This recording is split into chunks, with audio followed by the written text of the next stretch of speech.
Welcome back to the GM Academy, the pinnacle of tabletop knowledge. Of course, I am Jim McClure. I can't remember my name. It's that exciting of a day. But yes, we are back for another podcast, a very special episode for those that have listened to me, listened to the podcast, listened to the workshop, listening to my posts, the poor players at my table. Everyone has heard that I'm a fan of a certain system, and we might just get an opportunity to talk about that system today. I'm certainly hoping.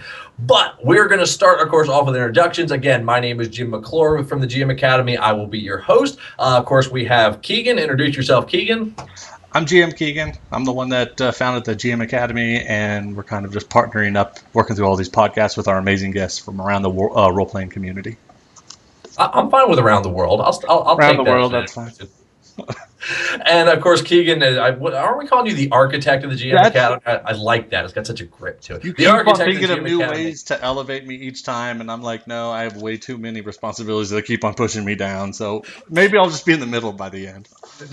Next week, I'm going to call you Keaggan, the king among men and god among kings, and that'll be your title from that point forward. But we have a special guest with us today, as we regularly have a special guest with us, and his name is Shawn Carmen. Shawn Carmen, who are you and why do we care? Hi, I'm Shawn Carmen. I'm not sure how many people care. Maybe some people care. I don't know. But I am the lead writer for the Legend of the Five Rings brand for Alderac Entertainment Group, both the CCG and formerly the production manager for the RPG.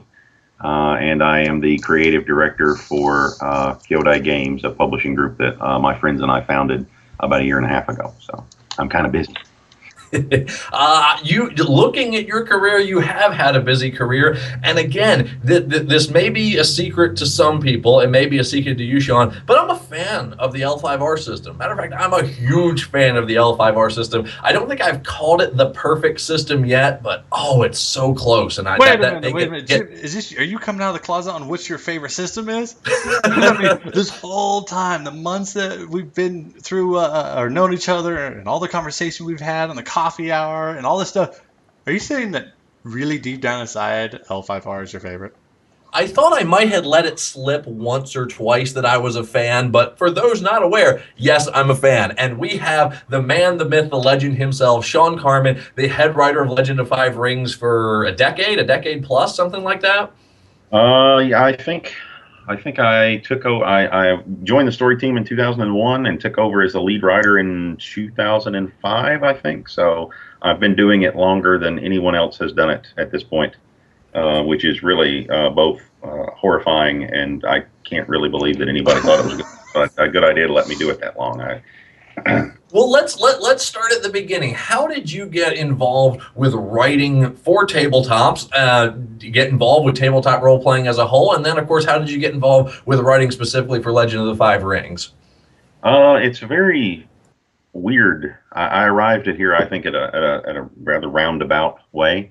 My brother and a couple of friends and I played Warhammer 40K, or we thought we were playing Warhammer 40K. I'm sure it bore no resemblance to actual Warhammer 40K back in high school, and my brother picked up the first edition of Warhammer Fantasy Role-Playing because he thought it was something to do with 40K, and so he and our friends got into that, and I was very disdainful of it initially, and finally agreed to play it with them purely ironically. And then my first semester at college, my friend Tony brought home the Star Wars role-playing game, and that was pretty much all downhill from there. So I became determined that I was going to get published for the Star Wars role-playing game. But West End Games only accepted manuscripts from published authors when it came to Star Wars. So I submitted some things for them for their Necroscope line for the Master Book system, which ironically was being worked on by Andy Hecht and Ed Bolmy, who I would work with later on L5R. And they were, very politely informed me that they weren't planning on doing anything else with that line ever. So then I ended up getting into L5R because I picked up the first edition of the role-playing game on the Day of Thunder in '97, and started submitting things to them. And I don't know. I feel like maybe eventually there was two secrets to how I finally got published for them the first time. which was in 1999 for Way of the Minor Clans. One was that I worked for them as a bounty hunter doing demos at the big conventions. And so they knew who I was, they recognized my name, and I think that maybe they looked at my submissions a little bit more closely because they knew who it was from. And then it's either that or they finally just gave me something to make me leave them alone. And I'm not 100% sure which one of the two it was, but I'm going to go with the first one because it makes me feel better about it. I can understand that, and I would like to officially say I am so glad you got never published with Star Wars. Let me say that from the beginning. I've done it since then. I've worked for Fantasy Flight on a freelance on a couple of their new ones. So well, I'm so glad you didn't get published at first with them. How about that? All right, well, I'll take it. Thank you. Yes. Now let's. Obviously, there are a few people hiding under rocks that aren't familiar with what exactly Legend of the Five Rings is. Other than if they're listening to this podcast, clearly it's a tabletop system. Shawn, give us a brief breakdown of what is Legend of the Five Rings and sort of how it's different and unique compared to some of the other tabletops out there. Well, of course, it started as a CCG, and they, the people who created it had such enormous love for the setting and the characters that an RPG grew out of that, so that people could have the opportunity to take part in everything that was going on. It's grown from that. I think its success was initially fairly tied to the CCG, but as years have gone on, I think the two fan bases have grown apart a fair amount, just because there's tons of people who play one and not the other, and there is a nice diehard group that play both, and we God bless them, we love them. But you go to Gen Con or Origins, and there's just the Heroes of Rokugan people have got these vast ballrooms full of people playing, just completely. They're all dressed up and they're sitting around the tables and they're completely absorbed in what they're doing. And it's just, it's really amazing to have played any part in that whatsoever. I mean, I attribute most of that to the Heroes of Rokugan people. My writing partner on the design team for 4th edition, Rob Hobart, started that group, and they've continued on since he stepped down, and it's just a really amazing effort on their part. I think that the success of it is tied to the one thing that, as you said, makes it different, which is that we try to make it as interactive as possible. Now, with the tabletop, in terms of the RPG, that's less a facet of that than the card game. But every time we have a big convention now, we're trying to give people who play the RPG the opportunity to be involved with and impact what's going to appear in future books. We're trying to give people. We recently published a source book that was comprised of characters created by or background provided by the fans. We really want to allow people as much ownership over the setting as possible. Because if people love it, then they want to participate. I mean, I know how that is because that's how I got started in the first place. I was going to say that's like close to home. Well, yeah, and to add to that was one of the things that I found so unique and so different when I got into the L5R world was how much fan interaction there actually is with the creative process. It's really amazing. Of course, the book, I don't think you named it, it's called Unexpected Allies, that came out this year, right? I think Gen Con, right? Is that when Unexpected Allies came out? Yeah. Right around Gen Con. Yep. And that was, I think, all or primarily essentially user submitted content. You had a contest, you open it up, hey, write us NPC, send it to them, and we're going to put them in the book. And that doesn't exist in any other system. And together, you'd made some reference also, of course, to the card game. And what happens is with of course, the CCG event, you have these big card game events that actually determine storyline outcome based on the users playing it, as opposed to the sole creative mind. So one of the things I was going to ask you, of course, here at the GM Academy, we talk a lot about plot and story and the development thereof. How does that tie into, especially you as head writer, knowing that, the story could go this direction or could go this direction? Do you write out fully fleshed ideas of what direction we're going, or just turn the community loose and give them control sometimes? How do you handle that sort of unique situation? Well, it's the difficulty level of that has varied wildly during my time with the company, depending upon what the company line is at the time. There have been times I'm very fortunate. The people I'm working with right now, all across the brand, are amazing. There have been times in the past where we've been presented with things like, okay, we want to plot out the next 2 years, right? And we want to get the fans control as much of the story as possible. We want to let them do whatever they want, take it wherever they want to go, have as much interaction as possible. Now tell us exactly what's going to happen for the next 2 years. And I'm just like, that doesn't work like that. I can't. But fortunately, those days are behind us. It's difficult because with production schedules being what they are, we have to work so far in advance. Like I have just recently with my new boss, Rob Vox, and my story team, we've laid out the entire story for the year 2016, right? And it's just like it's insane that we're working so far ahead and still trying to make sure that as much room is available as possible for the fans to have direct, important impact over key events. What would be an example of that? What's an What? example of something you guys have planned for 2016 that the fans could be anticipating? Violence, mostly. I was about to say, I was like, all right, I'm just deleting every other question I have, and we're talking about 2016. But no, I think that's the appropriate answer. Let me ask now, of course, L5R, of course, is sort of in a unique situation from a story writing standpoint in that, like you talked about, there is, it's essentially the same story for the card game and for the role-playing game, but it's sort of a unique dynamic between the two.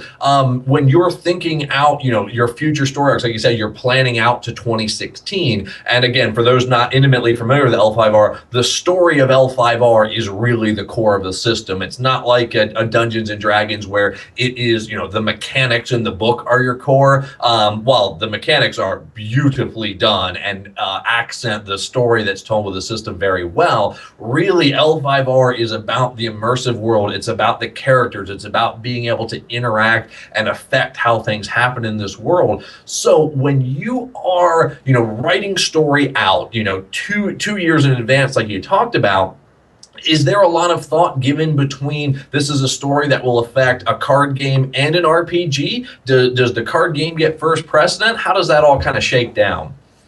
Well, I think generally, just in terms of how it produces for the company, the card game always takes precedence.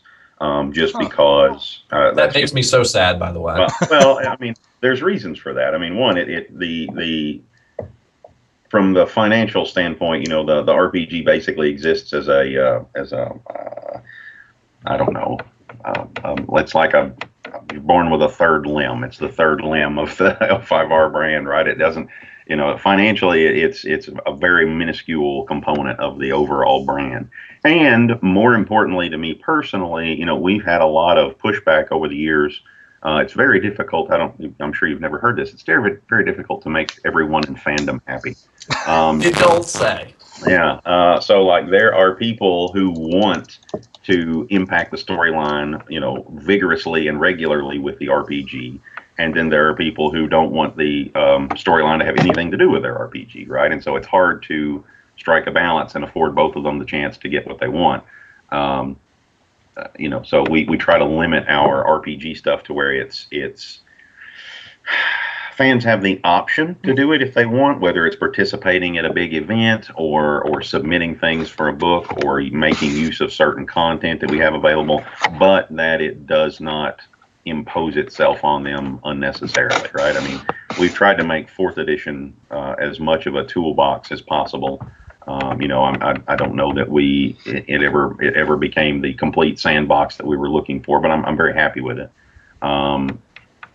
No, and I think to your credit and to the L5R team's credit, one of the things I really like about, and of course in the GM Academy, we're talking frequently about our different play styles, our sandbox, and I have very strong opinions on sandbox style, and L5R does something beautiful with the way it's written. Of it gives you this open world, but yet every single dot on the map has all of this history and all of these characters, and I can go on the wiki, I can go in the books. There is something going on everywhere, and it's not just, I mean, again, when I'm looking to start my next story campaign, my next plot thread for my characters, I literally can just open the book, in fourth edition, which is what I'm most familiar with. Look at the regions, go, here's the town, put my finger on it, and go, oh, up in this mountain town, there's a vault that's never been opened. Well, that's interesting. That's immediately I write a plot hook for it.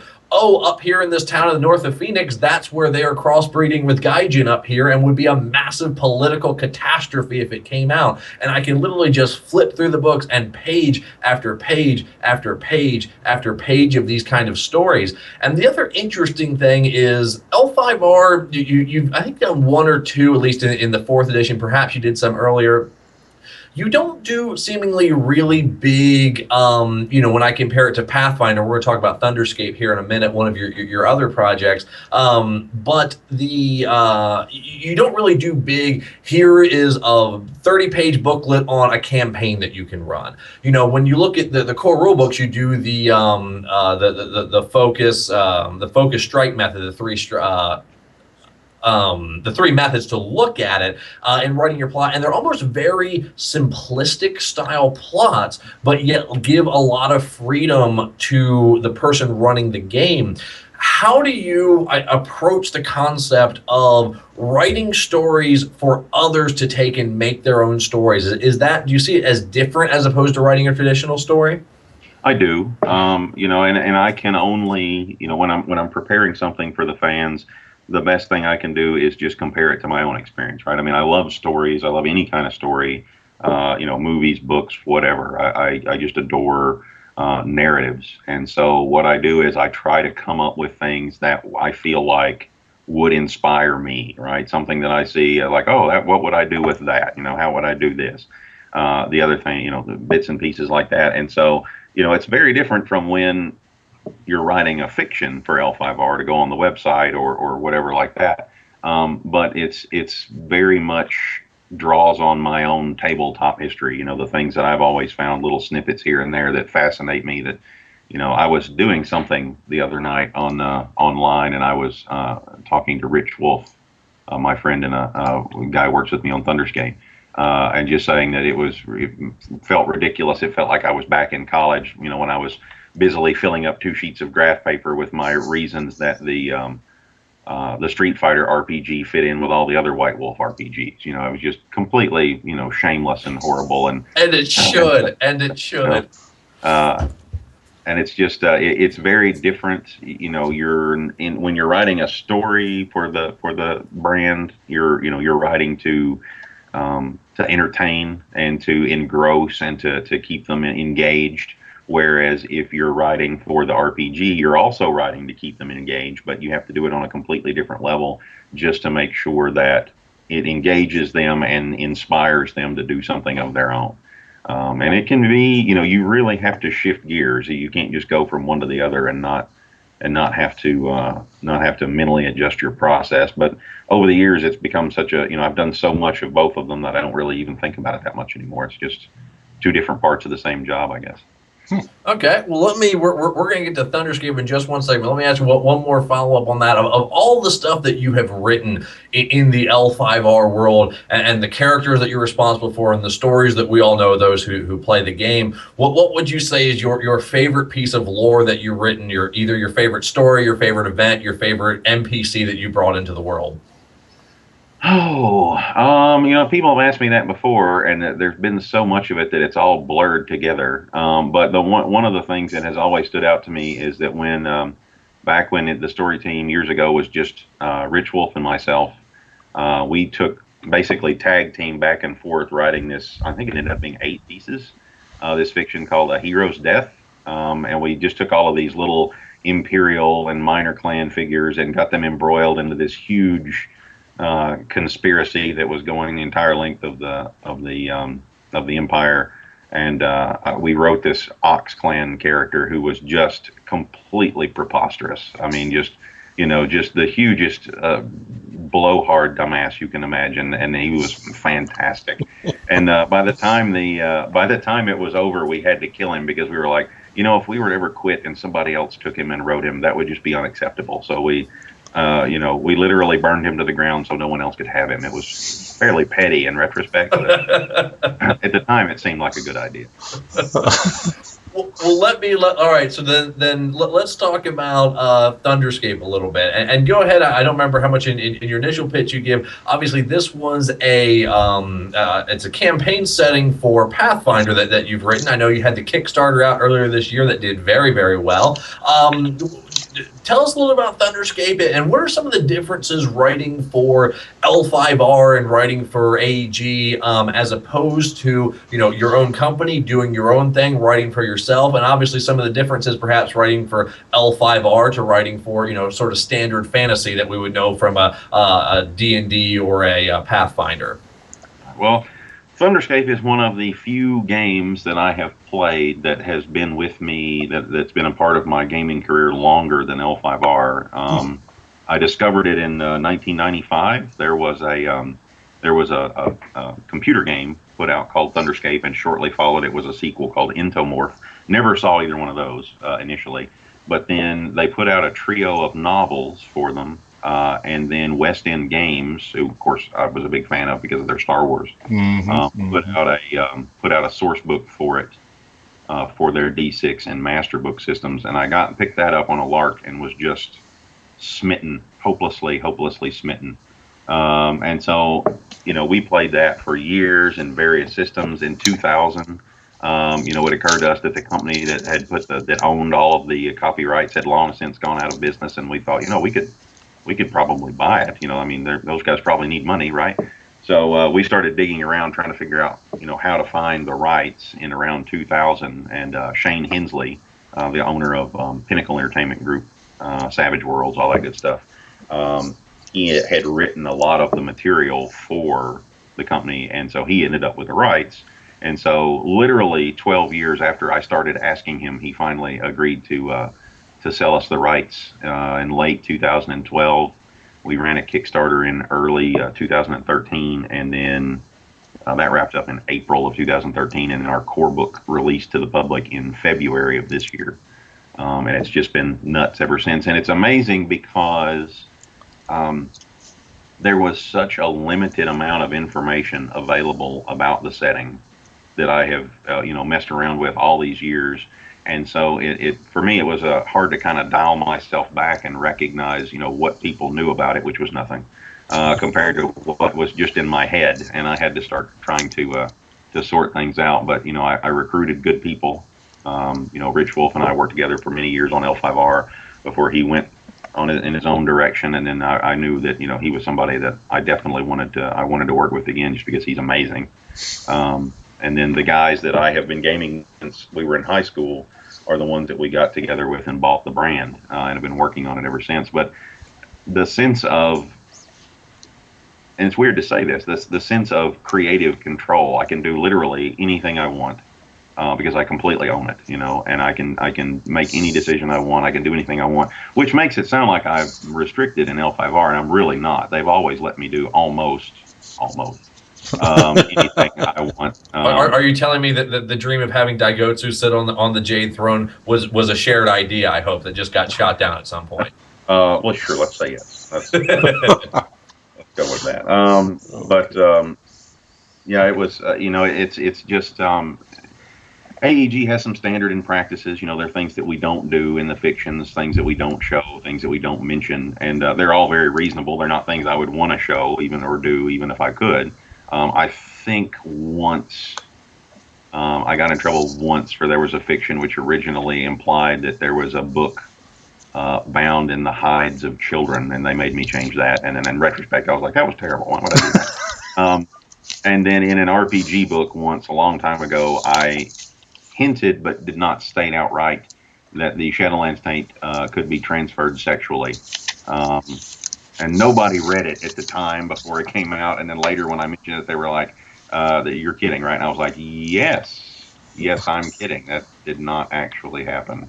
Well, I was about to say that's really consistent. I don't think, like you said, I guess maybe they don't want it spelled out, but if you look at all the other lore, I mean, it's consistent. Well, it's only consistent because I've said it several times. I've snuck references to it in repeatedly, but it's just I don't know. It's fantastic. The Kickstarter, we created two entire new nations, to put on the map as part of the Kickstarter for people who really wanted to be involved and who donated, preposterous amounts of money.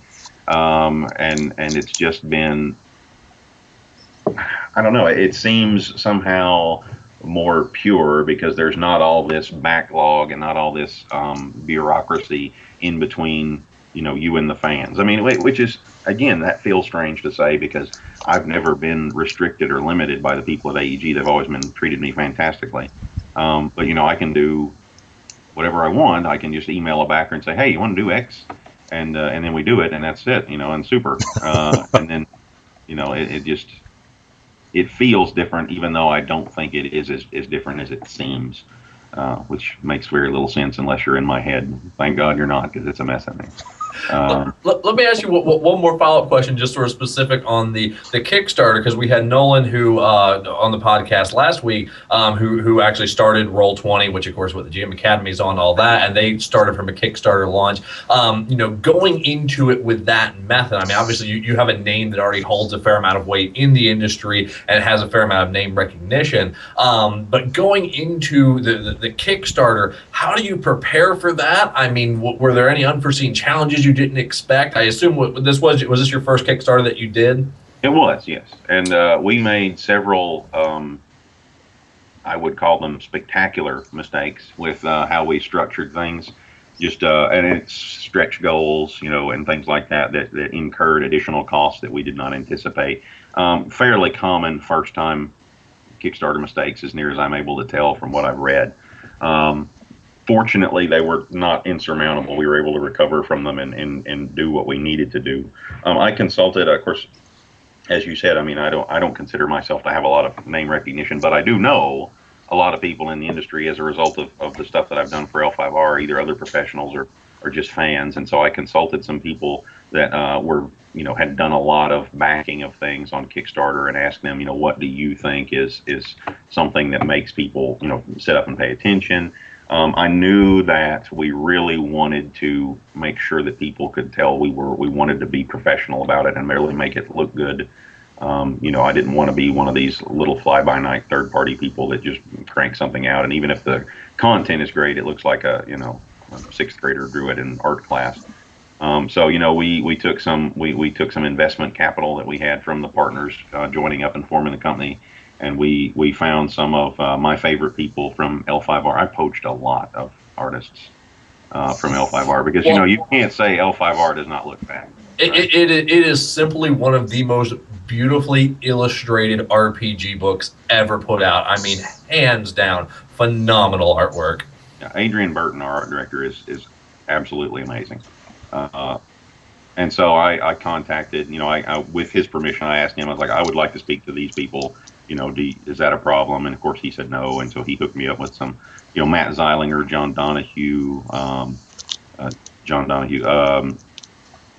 Jason Engel did some work for us. It was amazing. Diego Lawrence.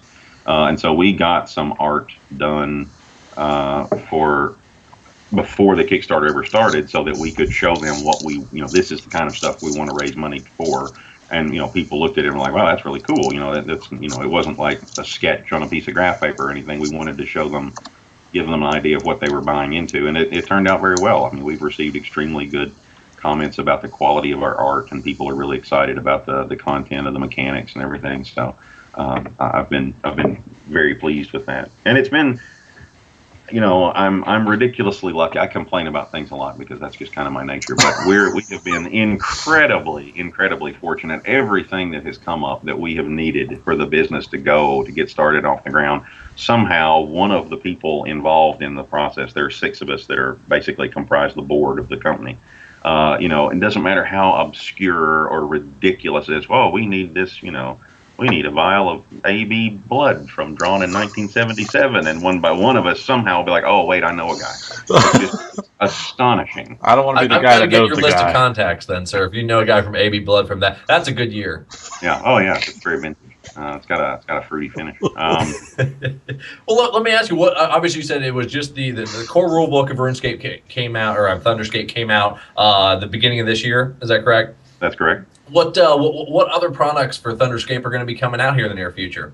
Well, we have 6 that we've released since February. I've been pretty pleased that our production schedule has been has stayed on track really well. 4 of them are fairly small. You know, you can get them. They're PDF products that you can get for less than $5 on drive-through or whatever. The first module of our Adventure Path, written by Rich, is out, which is it feels disingenuous to say it because it's from my company, but I would pay him money to, if he lived in the area. He lives up in St. Louis, but I would pay him money to GM for my group just so I could play, because he's amazingly gifted, both as a writer and as a GM.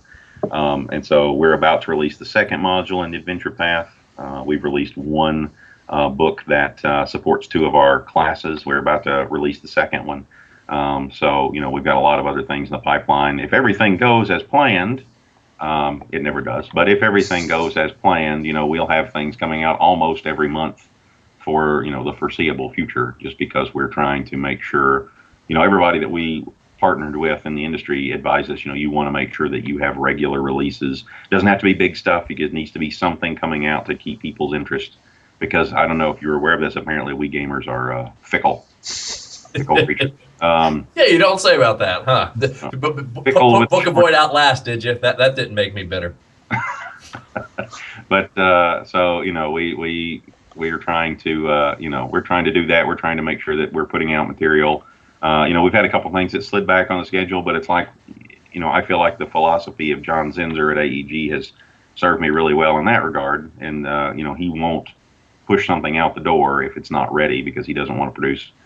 If it's not high enough quality to put our name on it, we don't want to have it out there. So we've, some of our partners are from the professional world with little experience in gaming, and so they really struggle with the idea of production delays being an acceptable thing. Like, what was it? Rich said something, in their industry, if you get a 2-month delay, somebody gets fired. And if in our industry, if there's a 2-month delay, it's like, hey, you're going to bed without dinner.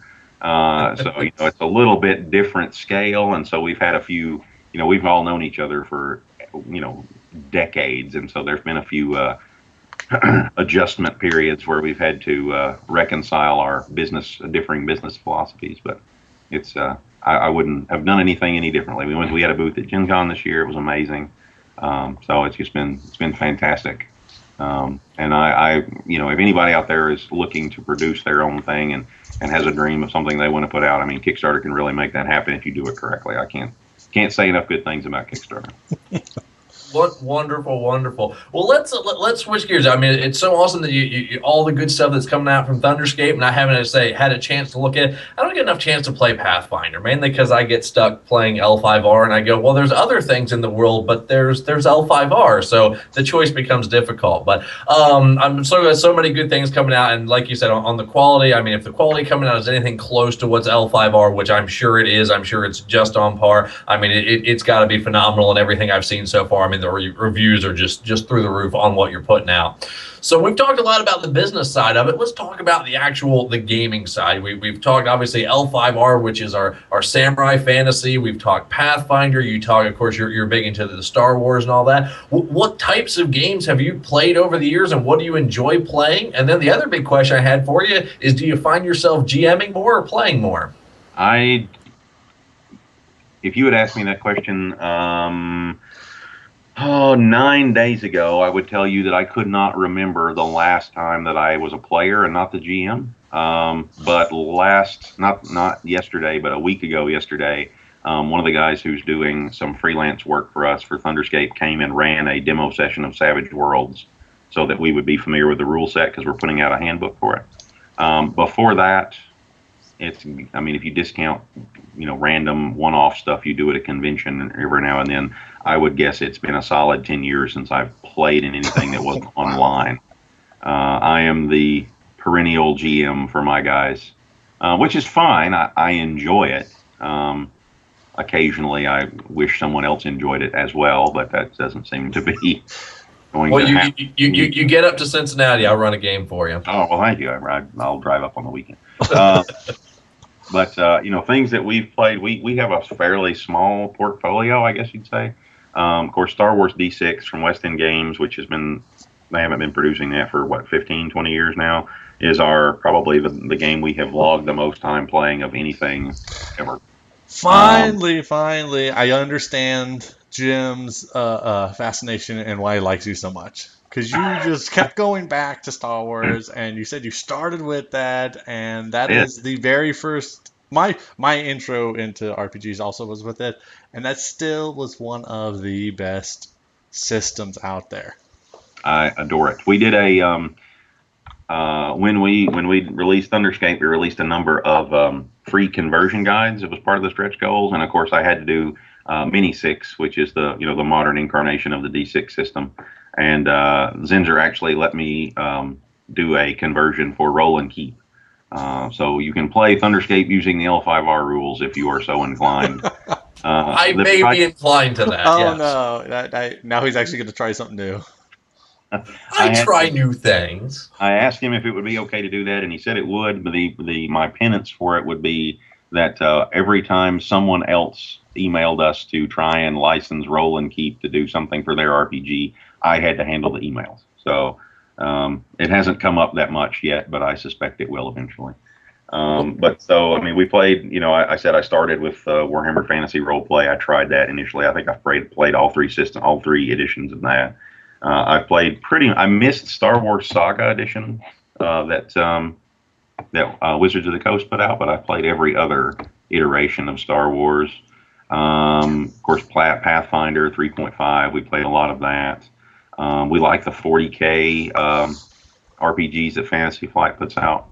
In particular, I'm a big fan of Death Watch, but my guys, they say you can only kill so many Gene Stealers before you want to play something else. Apparently, and I think it's ridiculous, but whatever. Okay, so out of all of that, out of everything out there, maybe you have played or haven't played, or it's been a while. If you were to play it right now, what game would you want to just jump into if you actually had the time to play these games? As the player, not the GM. Like, they're going to get you, and you get to just make your character and have fun and be like, I'm just going to sit in the corner and just be my player, and that's it. I'm not going to have any other responsibility. I would probably have to say Star Wars D6, just because it's so nice and low maintenance. You can just kind of sit there. You can enjoy yourself. You can have a great time. You don't have to worry about a lot of math in your head. It's very relaxing. Mm-hmm. Takes me back to my youth. Yeah. Yeah. Well, let's ask. Okay, so with 10 years GMing at the table, almost it sounds like constantly, and I guess you still play at least fairly regularly as much as you can. Yeah, we meet once a week. My guys and I. Most of us are part of the Kyodai Games group. One or two of them are backers who were just roommates in college and stuff like that. We try to meet every Sunday night in game. Of course, several of us have children now, so that frequently, how children are. They frequently derail your plans. So and so's got a fever, or I've got to take so and so to Bible school, or weird, little oddities like that crop up. But we try to game at least once a week, we'll go through. It's weird. We'll go through and we'll play one campaign, one system, one set of characters, and we'll stick with that for 9 months or a year or something, and then we'll decide to switch gears, and we'll switch 2 or 3 times in short order, trying to find something that really suits where we are right at that moment. And then we'll get into a good groove and go another 9 months or a year or whatever. So right now we're in the shifting back and forth. Well, I was going to say 10 years, you got to have a decent story in there somewhere. Oh yeah, well, I've tried to think of something that I could share with people that wasn't just preposterously, that other human beings would be able to understand without the 10 years of backstory that we have with our group.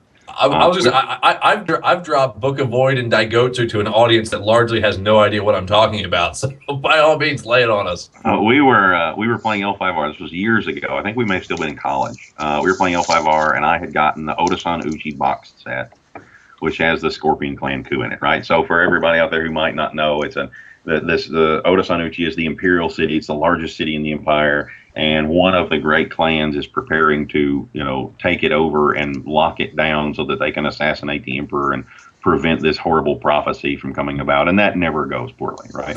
and Shawn, just so you know, you don't have to apologize. For those who don't know what that is, you don't need to even address those people. Don't worry about that. All right. So we have this group, and I've made new characters. They have no idea what's going on, and then all of a sudden, these horrible things are happening. There's there's everything's on fire. It's the middle of the night. They're trying to rally troops, figuring out what's going on. And my brother, who is different when it comes to his role-playing proclivities, is playing a Brotherhood of Shinsei monk who's hopelessly addicted to opium. And so he's constantly operating in this just enormous fog that he doesn't really have any idea what's going on. And so he wants to rally all these Phoenix troops. And I was like, okay, dude, they're pretty badly disarrayed. You're going to have to make a pretty impressive roll. So he rolls, and just like every die he dropped exploded. It was ridiculous, right? It was the most outrageous roll I have ever seen. Just tens after tens after tens. And I was like, all right, well, what are you going to say to him then? Because he wasn't getting out of it that easy. He had to actually get up and say something that would inspire the troops. So he stands up there in the living room with a couch, raises his hands above his head, and points as if he's gesturing to the Scorpion on the battlements that they're about to rush, and screams, "Their heads are full of chocolate!" And then, that's it, like the Phoenix charge, right? And so he, in his defense was that his player was having a borderline schizophrenic episode on account of all the opium he'd done earlier. And the Phoenix were so rattled that they thought it was some sort of koan or something. So That's I think we just stopped for the night after that. I was just like, all right. It's like we have a long running almost, it's not a rule, but it just sort of happens this way, about if you ever make an overpowered character, they always end up horribly. So when you said about the exploding dice and all that, it reminded me of a quick story we had. I had L5R opportunity, because I normally end up GMing, but I got to be a player. One of the other players stepped up and said he was going to GM, and I was like, yes, and I'm going to take my vast knowledge of all this and see if I can break the system. So I went to Tom, our regular player who was going to GM, and I went, hey Tom, there's this cool class that's called Henshin Monks, and kind of in this little block it says they probably shouldn't also have access to monk magic, but can I? And he goes, oh sure, you know what you're doing. And I go, great. And then I made just an obnoxiously broken character. And I knew what I was going to do with it, because I was going to make him broken and then make him not really support the other players. But the best thing, the first play session with this character, we are walking up the mountain. It's going to be the Emerald Championship tournament. And it's literally just a walk, and he just had us do a spot check. He goes, just do an agility check to walk up the mountain, because he wanted to determine order based on who we ran into. And I rolled my 4d10s and rolled a 4. I rolled 1, 1, 1, 1, and I literally jumped back from the table and I went, he's cursed. I knew I shouldn't have done this. He's cursed. And sure enough, every single roll that should have been awesome was just terrible. Overpowered characters. But anyway, that's my story. Just karma, that's all that is. Yeah, that's exactly what it was. Yeah. Well, he was sort of actually supposed to be the light side of the dark uber villain, but that's a whole nother story. The preparing, for, obviously you said you GM a lot.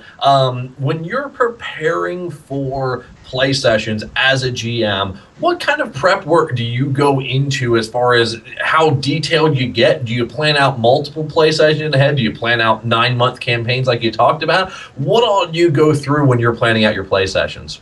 It depends heavily on what my inspiration is. If I'm playing, if I'm playing with my group at home, then I tend to map things out fairly. I'll map it out maybe 6 sessions in advance, just so I'll know where I want to go and see if I can, encourage them to go that way, which is rarely the outcome, unfortunately.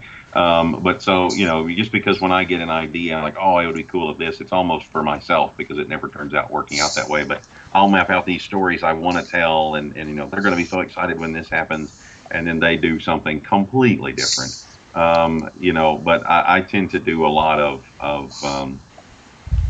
work on my own that usually comes to nothing, but which makes me happy at the time. Depending on if I'm running it as part of a demo session or something, then I have a little bit more leeway, and then I try to, just make sure that I present them with opportunities for everybody to feel like they're getting a chance to shine and things like that. So it varies, but I mean, most of my GMing experience, I used to be a bounty hunter for AEG before I became staff.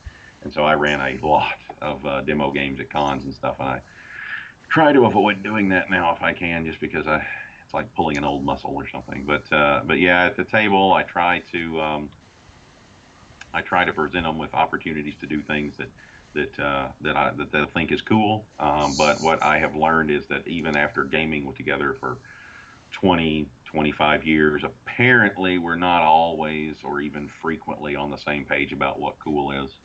Some of them, the idea cool is getting to shoot somebody in the face. Me, it's saving a planet from a horrible plague or something, but tricking out their ship, stuff like that. So. This sounds like every discussion ever with every GM. Like, hey, so what happened in your game last week? Well, I came up with this really interesting thing, and they just threw a grenade in the car and killed everybody, so they didn't get to meet all the cool characters I just made. And then you're like, oh, that's about right. They made another choice. Yeah. Well, and again, the first time that I really got to experience, as I put it, the true glory of L5R, because when you're throwing all these NPCs that have books and books of history, people tend to start recognizing them and knowing them. And it was early, and I've got a 3-year-long running L5R 4th edition campaign that has been just phenomenal. But one of the early things that happened in it was our first story arc was a big political thing, looking for Jade Penalty and all of this, but they wanted to get a little bit more taste of combat because we didn't have a whole lot of it. So I was like, all right, fine. Y'all want combat? We're going outside the wall. So we go outside the wall, we go down, and they find this little fort, and they run into Daigotsu himself, which, by the way, is my favorite character in the entire L5R lore. I am just Daigotsu all the way. A lot of people assume he's mine as well, apparently. I don't know. What's that? I said a lot of people assume he's mine as well, apparently, based on some things that have been said. Did you, and I have to ask this real quick, and I've been begging to know the whole time I was going to interview, is he your creation? He's not. Rich created him. And I always, to be honest with you, tell Rich I'm in love with him. I'm the character or Rich? Either. Rich? Okay. Either. Whatever. But the story from the table was my characters encountered him. They were supposed to, big, powerful. They knew who Daigotsu was and then run away. He introduced himself, says that he's the rightful heir, of course, because he has the old bloodline still in him. And they were going to run back to the wall in a horde of Oni because it was the beginning of the Destroyer War. We kind of messed up canon at the beginning. Don't worry about that. But the shock and awe was they went, he makes a lot of sense with his rightful claim. We're going to bring him back into the Empire and support him for his claim for the throne. And I went, you're going to do what? And I literally just took all of my notes and went, all right, let's play this. And we had a 1.5 years of storyline that built off that one decision that was not, in my view, the correct decision. And lo and behold, I learned there shouldn't be correct decisions. But yes, players not going along with what's written on the paper. Funny how that works. Yes. Well, let me tell you, you take that and multiply it a few times, and that is the joy of creating storyline opportunities for the CCG when those people don't necessarily are not necessarily as invested in it. For example, just hypothetically speaking, you create a storyline opportunity where the villain of the story has defeated an enemy god and broken them down and created a kaiju-sized monstrosity out of what remains, and is using that to lay siege to an empire, and then you get to choose the hero who will bring him low, and somebody goes, oh, hey, can I pick a goblin? And you just like, why do you hate me? Did I do something to you in junior high? I mean, I don't understand what the problem is. These things happen. That's awesome. Let me ask you that, because that actually brings up an interesting question. How much direct? Because the person who pitched that, I mean, was that within the design team, or was that from one of the play events? No, that was a Gen Con tournament result one year. How And does I was just going to ask you if that was obviously, essentially player input into the actual outcome of the story. How much specific input do you give them, and how much creative control? I said, obviously, I didn't tell the story, but actually I got into the L5R RPG because of the card game. I did play it briefly, but was never really, really serious. And if you're going to play that card game, you need to be serious about it. But how much direct influence do they get, in sort of deciding outcomes of these types of events that you run? it varies a lot depending upon, whatever the prevailing attitude of the current team is. Like right now, we've got a team, we've had some changes in our administration, and so we're really interested in trying to allow players to do as much as we can allow them to get away with. We want people to feel invested. We want somebody to feel like, hey, if I win Gen Con, I really, I got to do something really impressive. And then based on my experience, as long as I have been doing it, which I think is longer than anybody else on the team currently, eventually it will swing back the other way, and somebody will say, oh, couldn't we tell more cohesive stories and plan out what we're doing a little better if, we limited, we restricted their choices somewhat, and it just goes back and forth. It's just, it's just kind of the nature of the beast, so to speak. Let me understand this, because I'm not familiar with this. What you're describing, are you talking about that the card game version, that winner, that you guys have set up a thing where the winner gets to have a direct impact on the future of L5R? Oh yeah, absolutely. That is an awesome almost thing for a company to do. I was not aware of that.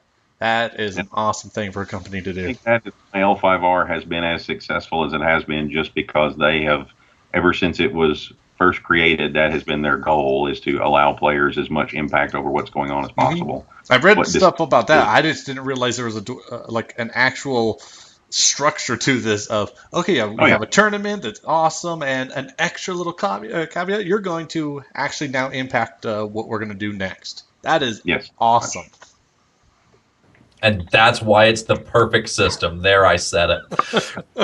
And with that, let's go into our final little segment here. Shawn, we're going to do what's called a lightning round. Of course, you've seen talk shows, people do this. This is not a new concept. I'm going to ask you a series of questions, just a couple of quick answers from you. Some of them serious, some of them not. We'll see. And let's see how this goes. So within the L5R universe, what is your favorite NPC, whether you created them or not?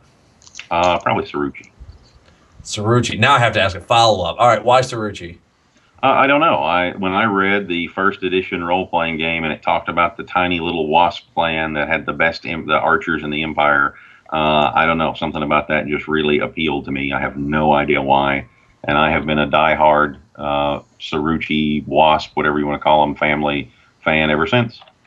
Second follow-up question. Are you responsible for the making of the Mantis clan then? I am not. All the clans were around by the time I got into it. I was one of the voices that advocated them coming back as a great clan after Gold got started. I suspect that was going to happen regardless, and I don't want to take credit for it, but I was involved in it, at least briefly. Okay, you're familiar with the game Bang, Marry, Kill. Bang, Marry, Kill. D&D 3, D&D 4, D&D Next. I have no idea what you're talking about. Oh, goodness gracious. You've never played Bang, Marry, Kill? You have to stick with one, you have to marry the other, you have to kill the third. And those are your three choices. Gotcha, okay. What were my options again? D&D 3.0, D&D 4, D&D Next. I would probably kill 4. I never cared for it that much. Just wasn't to my personal tastes. Gosh, I guess I'd marry 3 since I played so much of it, and then I guess I would just have a tryst with 5 or Next because I haven't played it yet. You do have to try it out. I do actually like a lot of what they did with it. Okay, what is your favorite character to play in L5R, and why is it a Phoenix Void Shugenja? I actually do like the Phoenix Void Shugenjas. What is my favorite character to play? Probably in a Kodo. I just like them a lot for some reason. Kodo, Bushi. Although if the GM would let me get away with a Void Shugenja, I would like them because I basically, when I wrote the mechanics for them for 4th edition, I was trying to make them psychics. So you wrote the mechanics for the 4th edition Shugenja? I did. Ooh. All right. I retract my professed love to the other person, and it's back to you now, Shawn. That is by far my favorite character. Oh, so good. All right, back to my focus here. If you could have one intellectual property to do sort of like what you did Thunderscape, that's not Thunderscape. Obviously, I know that's been your pet project for years. But if you could get any, without having to pay for it, what would you develop a system for? What other IP? G.I. Joe. Really? Oh yeah, love G.I. Joe. Is that because nobody ever died? G.I. Joe tabletop? Oh yeah, that'd be amazing. I can't understand why there hasn't ever been one. I've never asked the question, and now I'm shocked that I never had. You're a genius. Good Lord. I tell people that they don't listen. So you're gonna go from a system that has a mechanic where everybody dies fast to a system where nobody can ever die. Since nobody's ever died in it. To the cartoon, but different strokes, right? Oh, I was actually thinking it should be the cartoon. They go through all the different variations of all the Cobra Commanders and such. The IDW comics are amazing. Okay, in the dark then. Okay, and the last one that I'm going to ask is what is one thing that you wanted to include in L5R really badly, but you didn't get to? Whether it be a character, a story, a concept, what have you. You remember Ikoma Otemi? He was Lion Champion briefly. Back before he became the Lion Champion, his uncle, Ikoma Sume, was the head of the Ikoma Spy Masters. And I really wanted to do a story where Sume was killed. And so Otemi had to go through this long and arduous process investigating who did it.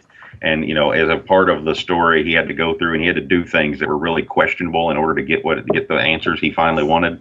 And so when it was all over and done with, I wanted Sume to have arranged for himself to be killed just so Otemi would have to experience the dirty and getting his hands dirty a little bit so that he'd be ready to be a leader in the future, but they didn't want to do that.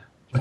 Well, if you've got those campaign notes sitting around and you just want to throw them in an email to me, I'll take a look at those. We'll see how that plays out. All right. But with that, we are at the end of our time here. Of course, this has been the GM Academy podcast. I have been Jim McClure, your host. We have Keaggan, the architect of the GM Academy. Say goodbye, Keaggan. Goodbye, Keaggan.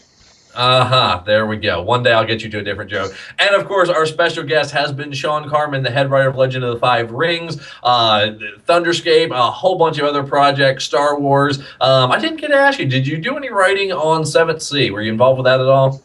No, Rich and I pitched an adventure that we wanted to write for 7th Sea. But by the time we got around to doing that, the line was in decline, and they weren't really looking for anything else. So we never got around to doing it. But, it's a shame because it's a beautiful system. But that has been Shawn Carmen. Thank you so much for joining us. Thank you so much for your insights. We really appreciate it. And we will see everyone at the table.